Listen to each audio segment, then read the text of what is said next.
¿Qué tal? Buenas noches. ¿Cómo están? Bueno, antes que nada quiero empezar por orar por esta plática. Señor, te pido que me des sabiduría para poder transmitir el mensaje que tú tienes para la congregación, Señor, que tú tomes el control de esta plática, Señor, y que tu mensaje sea claro y que haya corazones dispuestos a escucharte, Señor. Te lo pedimos en el nombre de Jesús. Amén. Como dijo Johnny, estoy ahorita en una etapa nueva de la vida con la llegada de Yannick. Y bueno, desde hace un tiempo yo traía pues un sentir en cuanto a eh, los niños, no solamente por el hecho de haber tenido a Yannick, sino porque desde hace un tiempo, como ustedes notaron, por ejemplo, tenemos a los niños en la alabanza. Y pues yo creo que todos nos dimos cuenta del cambio que hubo en la alabanza, ¿no? Es una alabanza que creo ahora se siente más alegre porque pues están los niños, ¿no? Y han venido a refrescar nuestra alabanza. Me gustaría que me acompañaran a Lucas 18, del 15 al 17.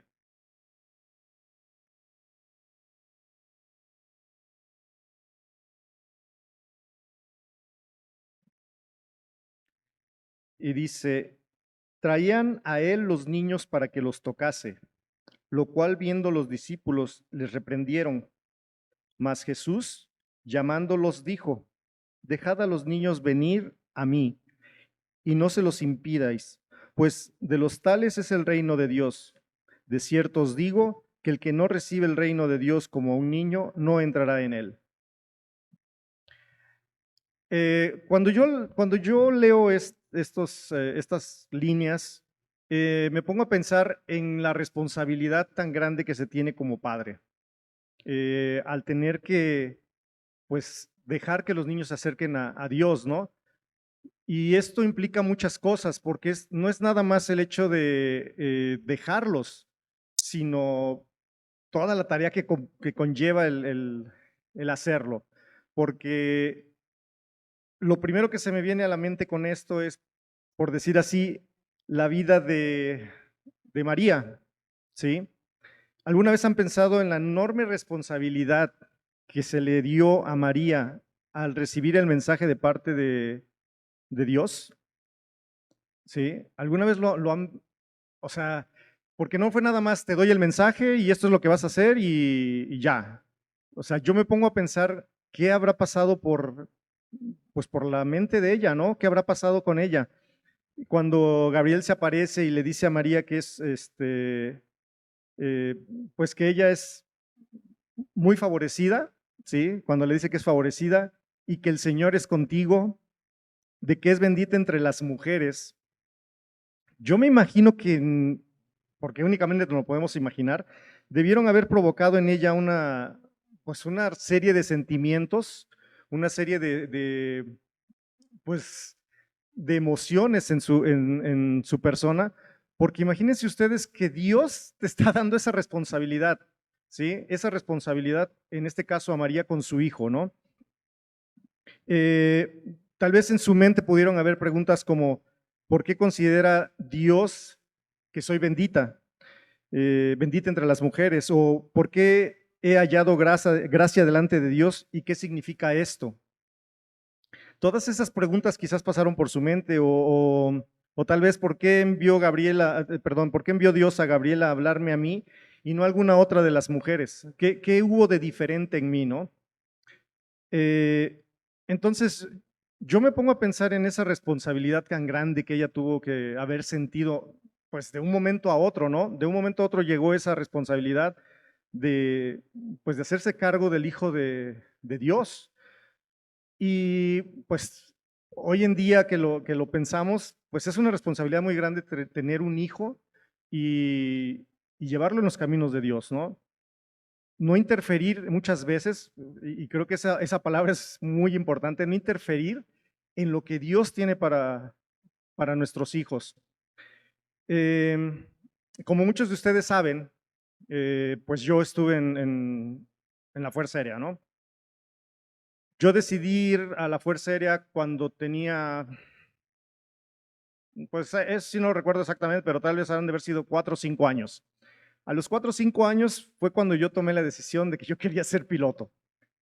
Y lo recuerdo muy bien porque saliendo del kinder le dije a mi mamá, mira lo que me regaló mi amigo, me regaló un avioncito y me gustó mucho y le dije, yo quiero ser piloto. En ese momento fue chistoso para mi mamá y fue tan chistoso que cuando llegó mi papá de trabajar le dijo, pregúntale a tu hijo qué va a hacer cuando sea grande. Y pues le dije, no, quiero ser piloto. Y pues sí, chistoso, y ya saben, los papás, todo lo que hacemos los hijos cuando estamos chicos es chistoso, ¿no? Y pues, a ver, cuéntale a tu tío, cuéntale a tu padrino, cuéntale a medio mundo. Conforme fueron pasando los años, pues me hacían la misma pregunta, ¿qué vas a estudiar cuando seas grande? Y yo decía, pues quiero ser piloto. Claro que llega un momento que ya se veía más cerca el momento, ¿no? Entro a la secundaria y entrando a la secundaria me vuelven a preguntar, ¿qué piensas estudiar? Y yo dije, pues quiero ser piloto. El niño necio, ¿verdad? Yo quiero ser piloto. En ese momento que yo entro a la secundaria, mi papá tenía más o menos un año de vivir, ahora sí que día con nosotros, porque antes de eso mi padre viajaba mucho. Mi padre únicamente llegaba a la casa los fines de semana o cada 15 días, porque él era contratista de Pemex y de Comisión Federal de Electricidad. Entonces él viajaba a muchas partes de México. Cuando él ya se queda en la casa fue difícil porque pues no nos conocíamos, realmente era muy difícil el trato con él. Y esos 2 años, los 2 primeros años de la secundaria fueron muy difíciles. Cuando yo iba a pasar a tercer año de secundaria, me pregunta, ¿qué vas a estudiar? ¿Qué piensas hacer? Y le dije, pues quiero ser piloto.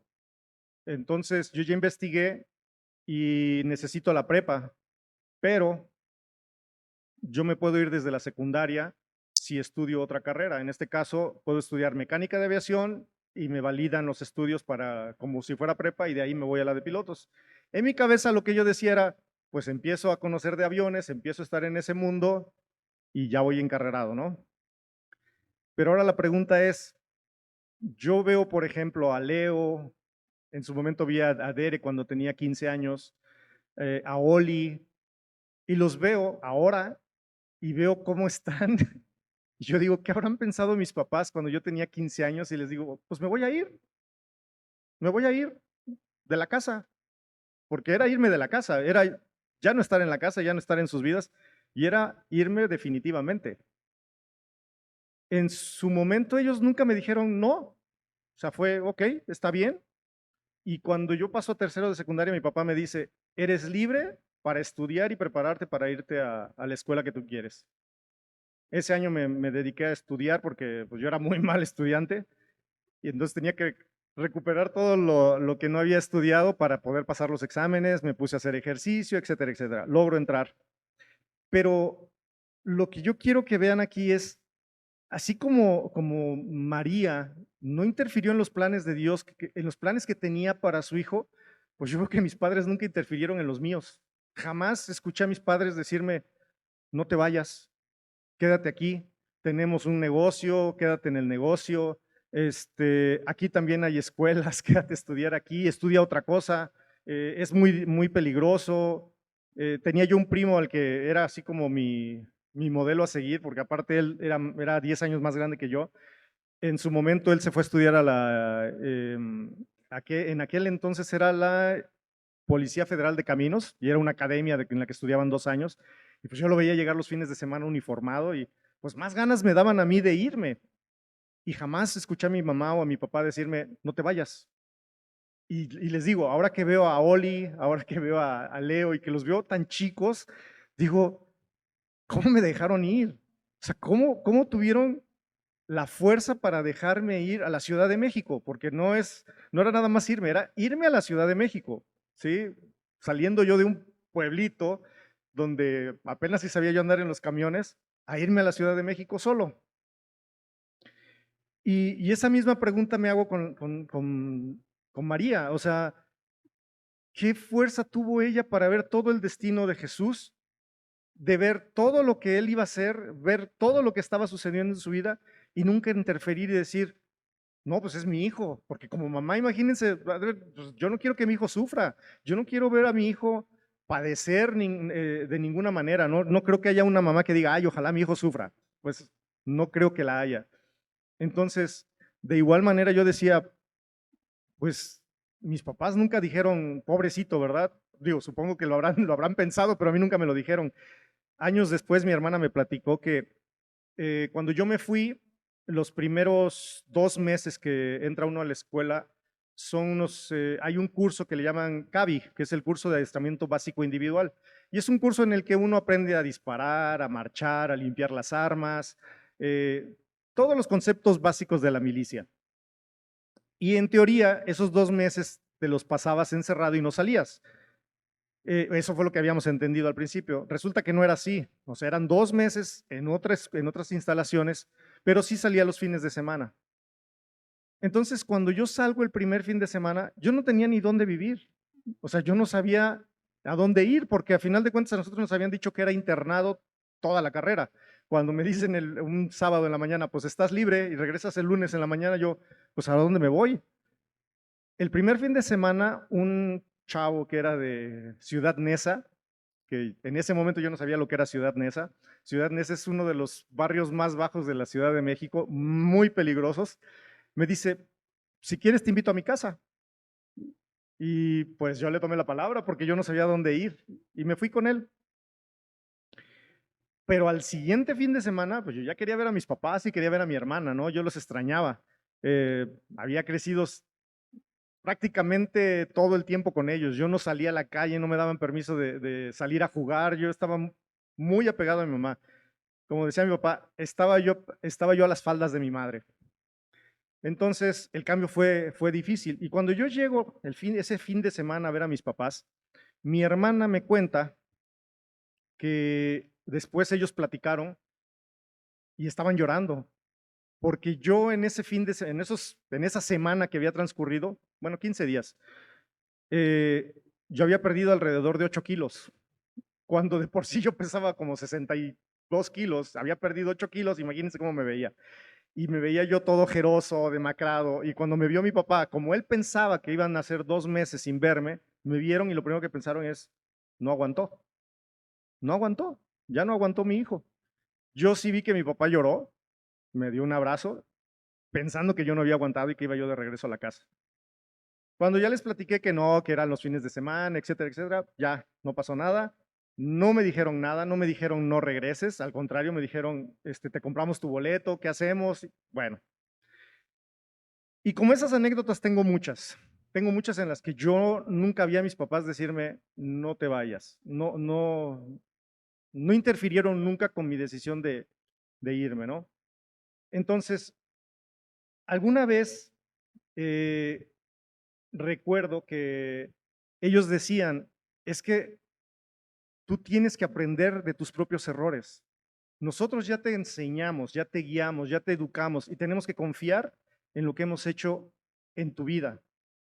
Pero ellos estaban confiando en mí a los 15 años. A los 15 años estaban confiando en mí cuando, pues ciertamente ahora lo vemos, ¿no? Hay algunos de nosotros que tenemos jóvenes aquí de 17, 18 años que a lo mejor no saben tomar un camión. Seguramente no lo sabrán y no es porque que tengan que, pero pues así han crecido y no es culpa de ellos, está bien, es la vida que ellos tienen. Yo así era, yo tampoco sabía andar en camiones, sabía tomar el de la casa a la escuela y hasta ahí. Eh, pero jamás interfirieron mis papás, ¿no? Y yo pienso, o he estado pensando en esta analogía con la vida del cristiano, en que tal vez no interferimos en la vida de nuestros hijos de manera consciente, pero cuando nosotros, por ejemplo, como papás, que ahora ya soy papá y espero en el futuro no cometer esos errores, cuando yo veo que los papás deciden, pues este fin de semana no vamos a la congre, no vamos a ir a la congre porque pues es el aniversario de que nos compramos a nuestro perrito, porque a veces así de absurdos somos con nuestros pretextos. Yo siento que de alguna manera interferimos con la vida de nuestros hijos, de los jóvenes, porque a final de cuentas ellos todavía están sometidos a la voluntad de sus padres. Ellos no pueden decir, a lo mejor ellos tienen ganas de venir, pero pues no le va a decir a su papá, pues no, porque yo quiero ir a la congre. Tal vez lo haga alguno, pero pues generalmente los hijos van a donde los papás los llevan, ¿no? Porque esa es otra cosa muy bonita de los niños. Los niños confían en sus padres ciegamente. Los niños van a donde el padre les dice y hacen lo que el padre les dice, ¿sí? Por eso aquí cuando nos dice en Lucas 18, 17, de cierto os digo que el que no recibe el reino de Dios como un niño, no entrará en él. Es, es bien padre ver cómo los niños siguen a sus papás sin cuestionarse nada, absolutamente nada. Obviamente llega un momento en el que lo empezamos a hacer, cuando empezamos a tener conciencia, y eso es lo que nos sucede ya de adultos, ¿no? Que cuestionamos el por qué. Y no solamente el dejar de venir a la congregación es en muchas ocasiones interferir con nuestros hijos, sino que a veces también les robamos oportunidades. No sabemos, muchas veces nos ha dicho Genaro, Johnny, nos han dicho que tú no sabes realmente cuándo va a tocar Dios a tu hijo o cuándo nos va a tocar a nosotros mismos, ¿no? Porque ciertamente el hecho de que tengamos aquí 2, 3, 4, 5 años, habrá quien tenga más, no significa que realmente estamos convencidos completamente. En lo personal, pasó pues tal vez 2 años para que yo empezara realmente a sentir a Dios en mi vida. Entonces, esos 2 años previos que fueron un desperdicio, no creo, pero ciertamente hubo un día en el que a mí me tocó Dios y fue en una reunión. Y el día que faltamos, tal vez eso le hacemos a nuestros hijos, les robamos esa oportunidad de conocer a Dios. Hablando del ejército, ya cuando ya estaba yo en el ejército, ya estaba yo, iba a pasar a tercer año. Cuando íbamos a pasar a tercer año, en las escuelas militares se otorgan grados dentro de los mismos, del mismo año, a pesar de que todos son de tercer año, se les otorga un grado. Ese grado se les va a dar conforme a sus calificaciones en un examen de legislación militar. La legislación militar es leyes, básicamente son 20 libros de legislación militar que hay que estudiar, donde vienen todas las leyes de la milicia, ¿no? De la vida castrense. Y uno estudia de esos 20 manualitos y te hacen un examen. Y de acuerdo a la calificación que saques, pues van otorgando los grados dependiendo las necesidades que haya dentro de la escuela. Previo a este examen, yo tuve un compañero que era de mi mismo año, que por alguna razón no me podía ver. Él no me podía ver. Yo le caía mal y desgraciadamente siempre estábamos de servicio es guardia, cuarteleros, siempre nos tocaba juntos porque estábamos en la misma compañía, pero él no me podía ver. En esa escuela había dos tipos de cadetes, por decir así. Había los que eran de procedencia militar y los que eran de procedencia civil. Yo era de procedencia civil, es decir, yo entré, hice un examen y entré. Ellos ya estaban como militares, se habían dado de alta como soldados en una unidad militar y después hicieron exámenes para entrar a la escuela. Entonces él era de procedencia militar, él era eh, pues mayor que yo, tal vez él tendría pues no sé, unos 25 años. Y yo en aquel entonces ya tenía 16, 17 años. 17 años. Pero él no me podía ver. No tengo idea de por qué no me podía ver. Y siempre era un pleito con él, siempre teníamos pleito. Y un día en la guardia me dijo, pero ya vamos a pasar a tercer año. Y en tercer año, cuando estemos en tercer año, yo voy a ser sargento primero. Él tenía esa certeza de que él iba a ser sargento primero. En el escalafón jerárquico es soldado raso, soldado de primera, cabo, sargento segundo, sargento primero. Entonces eran 5 niveles arriba de un soldado raso, que era en las escuelas militares es el máximo grado al que puedes aspirar como cadete. Y él estaba seguro de eso porque él había sido militar, porque era muy bueno en legislación militar y estudiaba mucho la legislación militar. Entonces él decía, yo voy a ser sargento primero. Y yo lo único que le podía decir es, haz lo que tú quieras. Y yo me puse a estudiar. Me preparé para ese examen, llegó el día del examen, hicimos los exámenes y pues honestamente sí tenía miedo porque yo decía, donde este cuate sea sargento primero, va a ser otro año de tortura, ¿verdad? Nos fuimos de vacaciones, regresamos de vacaciones y Llegamos de vacaciones, nos formaron en el patio de maniobras, íbamos con nuestras maletas, y nos llevaron a un hangar. Y estando en el hangar, empezaron a nombrar, hicieron una lista y dijeron, Marco Antonio Meléndez, era él. Él fue el primero que nombraron.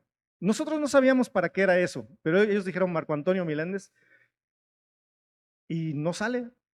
Y vuelven a gritar Marco Antonio Meléndez y no sale. Y gritan una tercera vez Marco Antonio Meléndez y un oficial dice, está faltando. Nombran al siguiente, Esteban Hernández Domínguez, mi mejor amigo. Me nombran a mí en tercer lugar. Cuarto lugar, Amador, otro cuate que era muy, muy estudioso. En quinto lugar, Carlos Fragoso. Esos eran muy conocidos porque eran los que siempre estudiaban. Nos pasan, nos forman a distancia y atrás de nosotros empiezan a nombrar sargentos segundos. Íbamos a ser sargentos primeros. Pero aquí lo curioso fue que vuelven a nombrar, vuelven a hablarle a él, ¿no? Marco Antonio Meléndez. Y no está.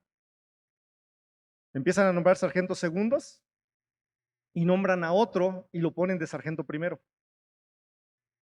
Cuando empiezan a nombrar los sargentos segundos, yo de reojo veo que él venía corriendo, como a 200 metros, venía con sus cosas, venía corriendo.